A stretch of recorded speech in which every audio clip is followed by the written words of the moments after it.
আসসালামু আলাইকুম। আপনার বাসায় বিদ্যুৎ আছে মানে আপনার বাসায় একটি ব্রেকার লাগানো আছে। আর ব্রেকারটি লাগানোর কাজ কি আপনি জানেন? নিশ্চয়ই আপনার বাড়িঘরকে সুরক্ষা রাখার জন্য, যাতে কোনো বৈদ্যুতিক দুর্ঘটনা আপনি এড়াতে পারেন সেজন্য।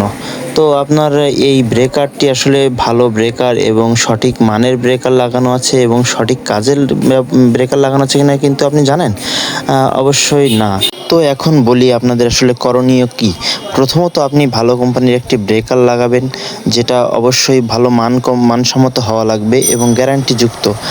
আর এই ব্রেকারটি আসলে কত কে ব্যবহার করছেন আপনার যে লোড আছে তার উপরে নির্ভর করে, এবং আসলে কত লোডে কত কে ব্রেকার দরকার সেজন্য আপনি সেইটি ব্যবহার করবেন এবং এটা জেনে শুনে। হঠাৎ আপনার মিস্ত্রি লাগালো আর আপনি বিশ্বাস করে নিলেন এটাই ঠিক আছে, এমন কিন্তু না। আপনি এটি অবশ্যই আপনার কত লোডের উপর নির্ভর করবে তার উপর। তো এখন বলি আসলে যে ব্রেকারটা আমরা দেখাচ্ছি, এই ব্রেকারটা ওয়ালটন কোম্পানির একটি সার্কিট ব্রেকার, ডাবল ব্রেকার। তো এই ব্রেকারটা কিন্তু আপনার অত্যন্ত ভালো একটি ব্রেকার এবং গ্যারান্টিযুক্ত 5 বছরের। তো এই ব্রেকারটি আপনারা ব্যবহার করতে পারেন, এটি শকপ্রুফ আছে। আপনার অনেক উপকারী একটি ব্রেকার এবং খুবই ভালো মানের একটি ব্রেকার। তো ধন্যবাদ।